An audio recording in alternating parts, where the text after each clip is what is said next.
You're just a housewife. Don't be so cocky. You can't cook or do housework, and you're just a spender. I've reached my limit. How much longer do I need to bear this until he's satisfied? I was fed up with my husband and decided to leave the house without a word. My name is Haley, a 32-year-old office worker. My husband Kian and I have been married for 2 years. We met through group dating, and since we were close in age and shared the same values, we soon started dating. We continued to date steadily, and after about 2 years, we decided to get married. I resigned from my job when we got married. My husband had told me that he wanted me to be a housewife after we got married. I then became a housewife and worked every day to take care of the house. Not only did I do the cleaning and laundry, but I also cooked every day and made elaborate lunches for my husband. Today's lunch was delicious. My co-workers envied me. My husband happily tells me, and that gave me even more motivation. I put more effort into cooking and made delicious food for my husband, who works hard at his job. I gotta come home straight after work every day because the food is so good. It's so much more meaningful than sloppy drinks with coworkers, and it tastes way better than eating at the local pub. Thanks. It makes me happy to hear that. My husband and I were very happy as newlyweds. But there was one thing in our marriage that could be seen as a bit of a problem. That is my mother-in-law. My mother-in-law has an old-fashioned way of thinking, or rather, she sometimes speaks with old-fashioned common sense. A wife listens to whatever her husband's family says. If you visit your husband's family, you shouldn't have any time to spare, my mother-in-law says to me. Because of this, it was a hassle to go to my parents-in-law's house. How could I want to go there when I had to come home feeling bad about myself every time? At first, I was patient for a while, but then I realized that I really didn't want to see my mother-in-law. I get a stomachache every time before we leave for their place. So lately, I've been telling them I'm not feeling well and asking my husband to visit them alone. My husband was not happy that I didn't come with him, but at least he did what I asked of him. But he still asked me to come at least for the family gathering during the holiday season, so I had no choice but to go. My mother-in-law sneered at me as soon as I made my way into the house, as if she had been waiting for me. No matter how much you try to avoid me, it's impossible. You're like a slave who has to listen to me. It is really hard to hear such terrible words during such a festive season. And since a huge number of people come to the family gathering, not to mention the preparation, it is very hard to refill the drinks during the party and clean up afterwards. My mother-in-law makes me bear a lot of the burden. Therefore, I could not take a rest, but rather it was the busiest day of the year.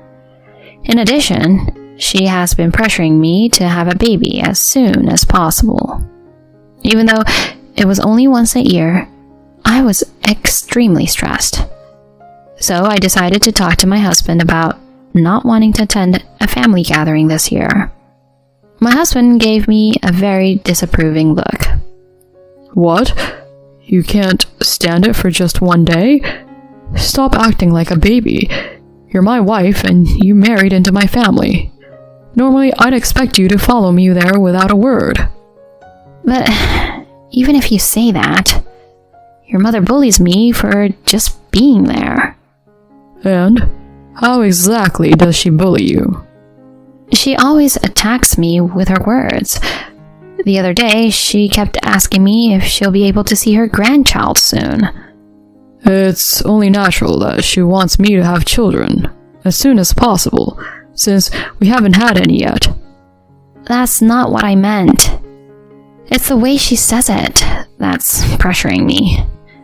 I think you're taking it the wrong way. Maybe you're a little too sensitive. No way. I was very sad that my husband didn't take my side. He and I started talking less and less, and it became awkward. He's been working a lot of overtime for a while now, but lately he's been working overtime and coming home late every day. I think that's his way of avoiding me. But then we found out that I was pregnant. I was happy to be pregnant, but the timing of the pregnancy was a little concerning. If my husband and I hadn't been in the middle of a fight, I would have been more pleased. But maybe this would be a good opportunity for me to reconcile with my husband. So I told my husband about it on his day off. Hey, can I talk to you about something? What is it? My husband was surprised to hear me talking to him out of the blue, but he turned his head to listen to what I had to say. I'm pregnant. What? I think we're having a baby. Really? I wondered how my husband would react. I looked at him anxiously. He looked at me in surprise, with widely opened eyes. You're really pregnant? Yes, I am. That's amazing. You're finally pregnant. I guess that means we're going to be parents then. My husband just smiled and said that. I'm glad he's happy about it. I'll tell my mom right away. And with that, my husband contacted my mother-in-law. Mom says congratulations too. I was happy to hear that from my mother-in-law. I felt like I had done my part as a daughter-in-law. No, more than that, I was very happy that my husband and I were able to reconcile and have a child. After that, my relationship with my husband was back to normal. We have normal conversations and the awkwardness has completely disappeared. Even so, my husband seems to be quite busy at work and seems to be working a lot of overtime. But we are going to have a baby now, so we have to spend more and more money, and I am grateful that he is working hard. I spent my days thinking that way. As my bump gradually got bigger and bigger, my morning sickness got worse. I didn't think it would get this bad, so it was much harder than I expected. So there were days I had to lie down all day long. My husband was worried about me in the beginning. Are you alright? Should I make some instant noodles for you? Saying this, he would cook something simple for me. That helped for a while, but little by little, his attitude changed. I'm sorry, I'm not feeling well today. Can you prepare something by yourself? What? Again? Haley, you're kind of spoiling yourself too much, aren't you? You do realize I'm coming home tired from work. You say you are feeling well, but you've stayed home the whole time. And you couldn't even cook dinner for me? Even so, I was too sick to talk back. I didn't have the energy. I'm sorry. All I could do was apologize. I felt like my trust in my husband had diminished again. After that, I tried to cope with the situation by putting some leftover dishes in the freezer so that I could defrost them and prepare a meal even if I was feeling sick. And so, I finally gave birth to a healthy baby girl. Oh, it's a girl. She's so cute. My husband looked happy to see his baby. I was a little disappointed at some points during the pregnancy, but I knew that if he could be a good father to her, that would be enough. My husband and I named our daughter Lisa. Lisa was so sweet. She was like an angel. And after I got out of the hospital, I went home with her. And that's when the whole parenting thing started. I was extremely determined to raise my daughter, but it was harder than I thought it would be. I couldn't look away since she cried and cried every single day and night. On top of that, I have to do housework, which is really tough. But when you're focused on raising a child, you can't put much effort into the housework. That's why my husband became frustrated again. Hey, where's my lunch? Oh, sorry. I didn't have time to make it. Please, go eat out somewhere or buy something at the store. Huh? You know it's almost payday now, so I don't want to spend a lot of money. I'm sorry, but I don't have time to cook when I'm taking care of Lisa. Damn, you can't even do a decent job of housework even though you're a housewife? What? Whatever. My husband said that and left the house in a bad mood. What in the world is he thinking? I'm busy raising our child. Why can he only think of himself? I began to distrust my husband again. And even though my husband talks big game, he doesn't help me raise our child at all. It's as if he thinks parenting is a job for mothers only. As a father, it should be normal for him to be actively involved in caring for our child. Currently, I am the only one caring for Lisa. Some time passed and my daughter came down with a high fever. It was Kian's day off, so I asked my husband, who was lounging on the couch, to drive. I have to take Lisa to the hospital. Could you please start the car? When I said this, my husband looked extremely irritated. I don't want to. It's my day off. Why don't you drive? Then who's going to carry Lisa? Are you coming with me? No. I don't want to wait in the hospital and catch a cold or something. I can't believe that you would say that as her father. How could you be so uncooperative when your daughter has a fever? Aren't you worried? A fever happens all the time. It's not a big deal. You're making it sound like it's a big deal. Just get out of here and go. I called a cab and hurried to the hospital, as I thought that I couldn't expect anything more from my husband. The doctor took a look at her and her fever went down, so I was happy. Relieved, I took my daughter home. Then, I found that my husband was nowhere to be found. I wondered where the hell he had gone without following me to the hospital. But the first thing I had to do was to put my daughter to bed. I concentrated on taking care of my daughter while cooking dinner in between. But even by nightfall, my husband had not returned home. I wondered if he was out drinking somewhere. If he was, that would be a real terrible move. I ate dinner alone, feeling extremely irritated with my husband. In the end, he didn't come home until 2 a.m. I wanted to yell at him then and there, but that would wake up my daughter. I had to let her rest and sleep for now, so I held it together. The next day, her fever was gone, and she was feeling much better. She seemed to be eating well, which was good. I was very relieved, but I realized that there was still something important to do. I was waiting for my husband to wake up when he came sleepily into the living room in the early afternoon. Good morning. Well, good afternoon would be more like it. Yeah. He was so sleepy that he didn't seem to be able to think straight enough to notice my sarcasm. Where were you yesterday? You were gone when I got home, and I don't think you got home until after 2 a.m. My friend invited me over for drinks. You went out for drinks when your daughter had a high fever? When I said that, he must have finally realized that he was being accused, because he glared at me. Then what? Am I not allowed to do that? You're the one who's taking her to the hospital, so it doesn't matter. Besides, from what I can see, Lisa's fine already. You're always making such a big deal out of things. Oh man, my head hurts. You're really ticking me off. What the hell? You're such a bad father. What?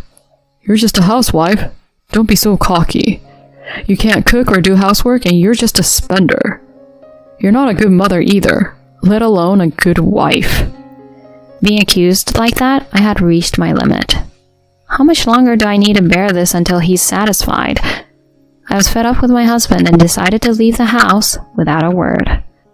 I immediately went to my room and started to pack my belongings. Hey, what are you doing? He followed me and yelled at me, but I ignored everything. Hey, where are you going? Ignoring his questions, I picked up my daughter and headed for the front door. Hey, Answer me. Don't you dare ignore me. I continued to ignore my husband's yelling and left the house. I headed straight to my parents' house. My husband kept calling, but I didn't answer any of his calls. When I arrived, my parents welcomed me warmly. Then I decided to stay there and relax for a while. It was the first time in a long time that I didn't have to do housework, and my parents were happy to see their grandchild. I stayed with my parents for about a month. During that time, my husband contacted me several times, but I ignored all of them. I wasn't just staying at my parents', I was preparing for my divorce. First, I looked for a job so that I could support my daughter after the divorce. Then I heard from a former colleague that my former boss had started a company and was looking for new employees because it was starting to take off. I knew the boss well, so I contacted him right away and he offered me a job. And so, I was prepared with my job. I had one more thing in mind.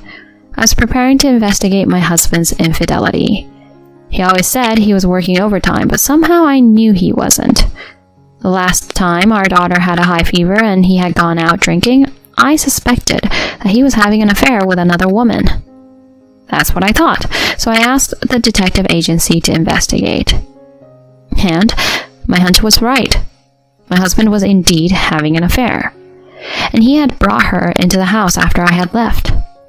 I consulted a lawyer with these evidences. He told me that if I had all this evidence, I could get a divorce on my husband's grounds. And when I was ready, I returned to the house where my husband was. What the hell have you been doing? You're a housewife. You're not supposed to leave the housework to me, you stupid. He was about to badmouth me when my husband noticed that my father was behind me. Oh, I didn't notice you there. Is there something inconvenient if I'm here with her? And what's with your attitude? Have you always been that coercive toward my daughter? Oh, no, it's just that she didn't come home for a month and I got a little emotional. My husband shrunk as he hunched his shoulders inwards. He's always been a weak man, so when someone as dignified as my father is around, his bravado instantly disappears. I'm actually here to divorce you. What? Divorce?